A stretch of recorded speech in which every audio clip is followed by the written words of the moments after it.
Hey everybody, welcome back. This is Miss Day. So I'd like to talk to you about op art. So we've looked at how to create a simple design using concentric rectangles or concentric circles with lines radiating out from the center. This is a similar concept. This is based on 1 point perspective and there's rays coming out. So I'm going to show you how to make this design today. And then this is the other one that I'm going to show you, and this is based on a parabola.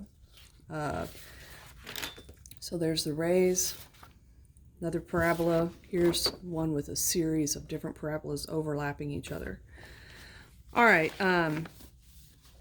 So with the parabola, you could do this design with it, or you could add another design like this particular one. I added this rotating square. I actually got that idea from this book.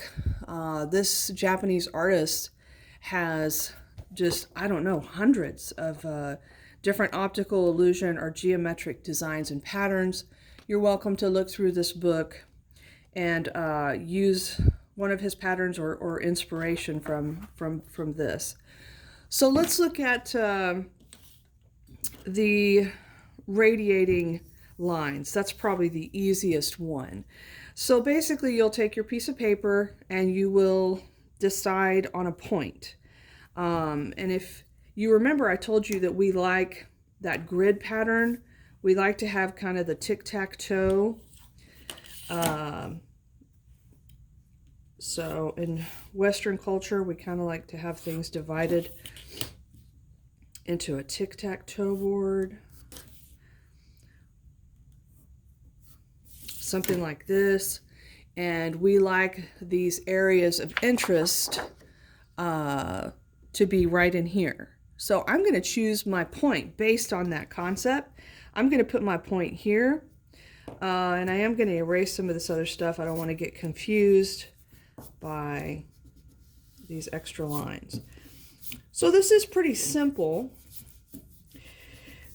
Basically, the point, all of the lines will radiate out from that point. So you just take your ruler, line it up to the point, draw a line, move over a little bit, make sure that you're still lined up with that point, and draw another line.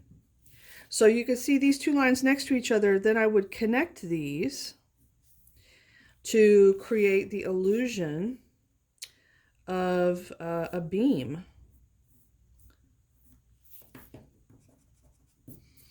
So you're going to want some that are further away and some that are closer to the center to give it that sensation that they're flying towards it or flying out of it. So let me show you, I'll do another one out here. I'll make this one going off the page. Okay. Connect the two. I don't need to connect it, it's going off the page. All right.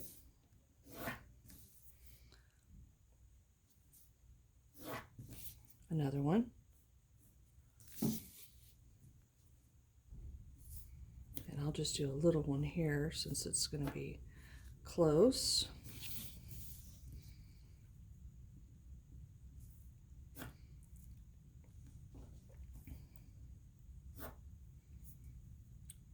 Actually, I'm going to make this a little bit.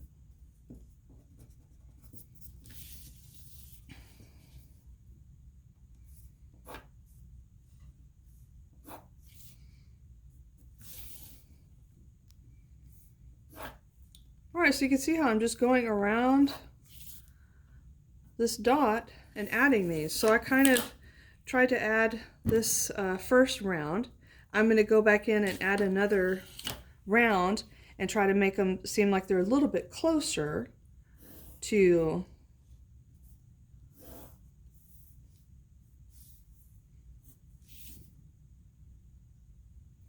and you could kind of mimic whatever's here. You could do that. And you can make these overlap as well. I'm going to make this side a little bit longer so I can get the same kind of.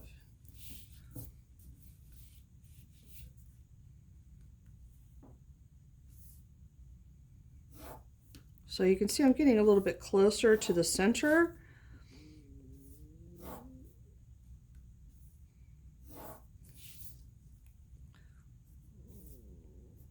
And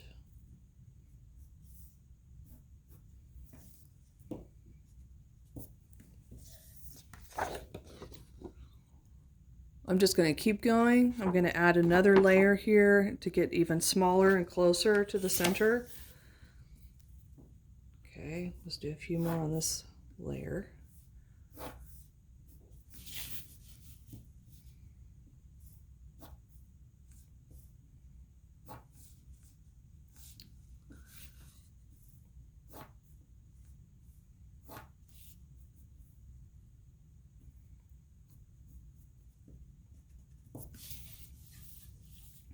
So I can do some even closer. Just make sure that both lines have to come from that point. Both of the lines have to come from that point. So if you don't do both lines coming from the point, the illusion is not going to work. All the lines have to come from one single point.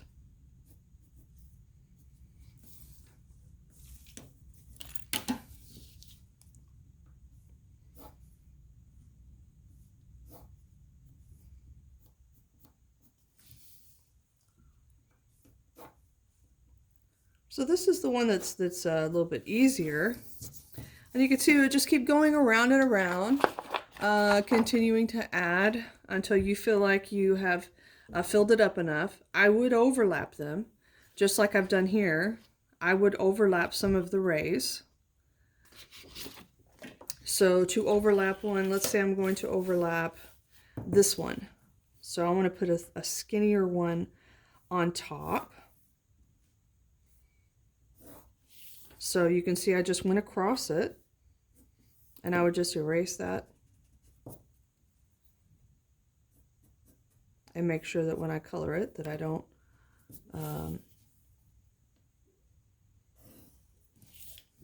okay, so now that one's on top. I'll do one on top of this one as well so you can see it again. All right, let's see if I can zoom in a little bit. All right, so for everything's from the point. Okay.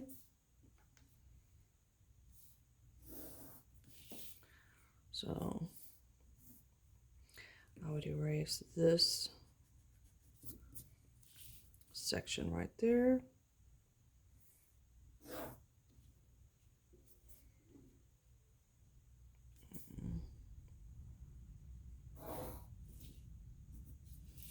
So you can see now that one is on top.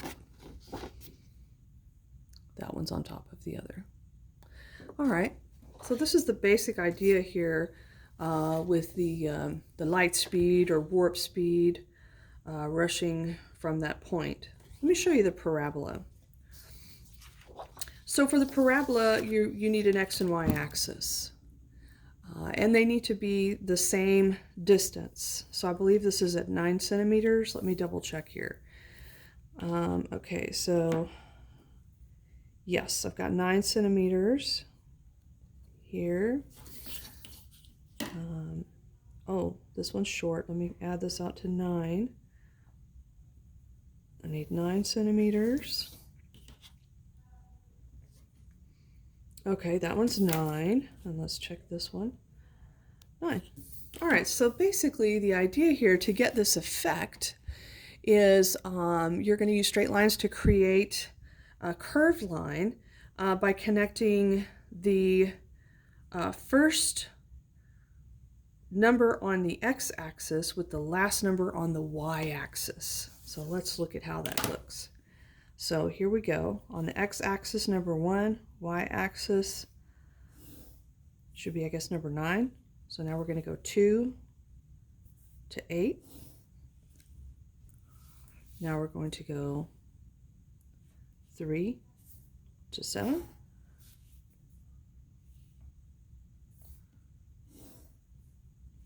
Okay. And you can see it will start to create this illusion of a curve. And I think centimeters work really well. I think it gives you a large enough grid pattern that you can color it nicely with the checkerboard pattern. I'll show you one with inches. It's just, I think it would work on a larger piece of paper. It would work better. So when I do this, it's going to create this star pattern here. All right, so let's go again. First one on X to the last one on Y.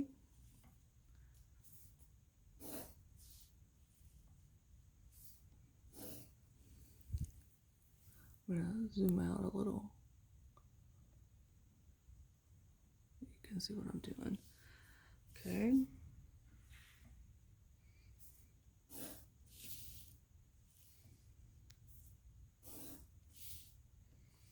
Just make sure that you, when you create your X and Y axis, that you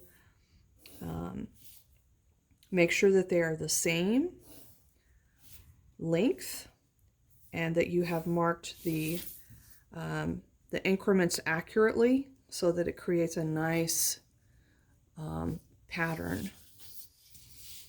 I'll go ahead and finish out the star, and then I'll show you how to do it on a larger scale on the corner of the paper like I did on my example.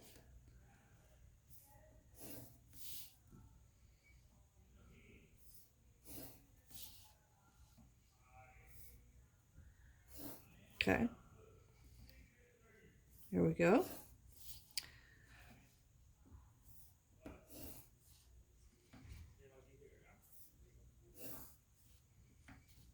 Last one on this quadrant. Okay, let's do this other quadrant and then we'll move on. Okay, so the last one to the first one. Second to last to the second.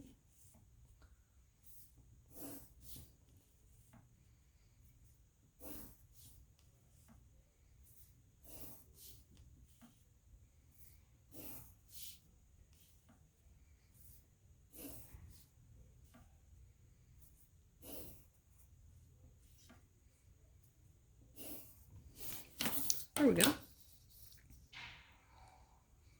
All right, now to do this one, the X and Y axis is actually, let's see if I can find it. It's somewhere, I think it's right here and here, yes.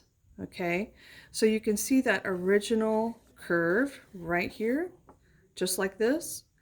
But what's going to happen is I'm going to ignore the other quadrants and just make my lines go all the way off of the page. So let's see what that looks like. Actually, I'm going to get another piece of paper. Okay, let's do that. Create my X and Y axis here.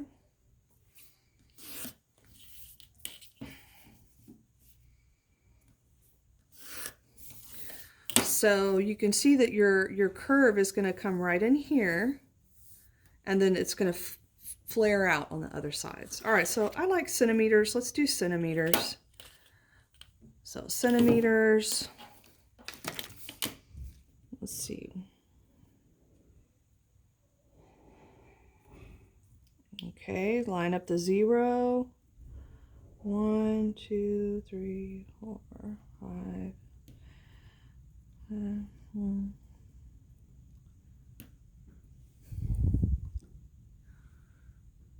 14, 15, 16, 17, 18, 19. Okay, so the tricky part to doing one of these is you are going to have to add a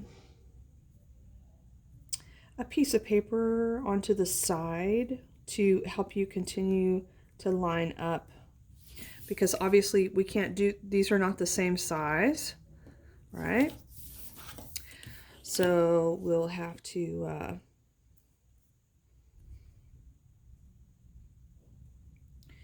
get an extra piece of paper to help us elongate our X and Y axis so that we can create this design. Let's see.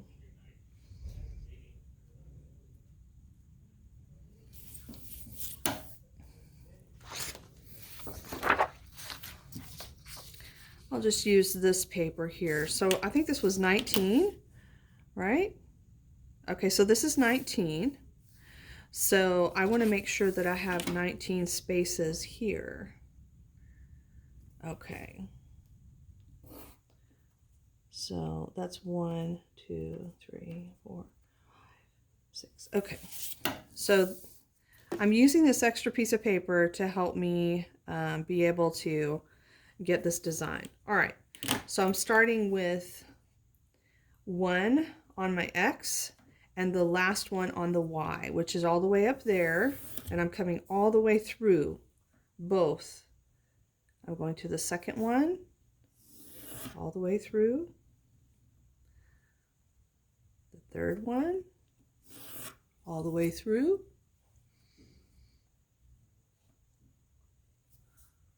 fourth, fifth,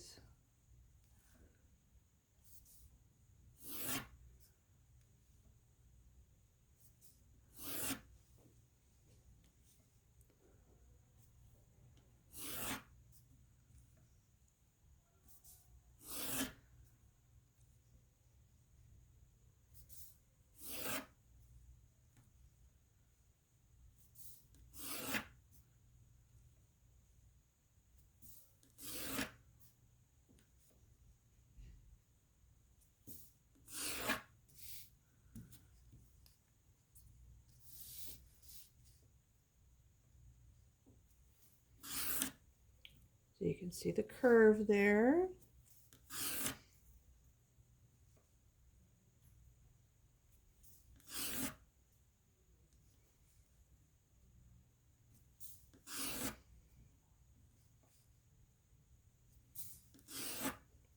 There's my last one. Okay, and then this one will go here. All right, so now I need to use the piece of paper to have my grid lines come out further on this side so that I can meet this first one here with this line. And then I'll continue to meet these and go down this direction. All right, so let's get a line on this side.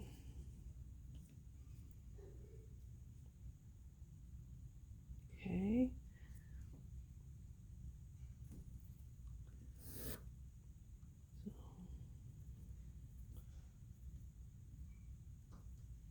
Uh-oh.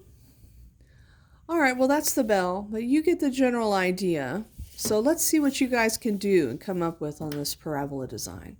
Good luck.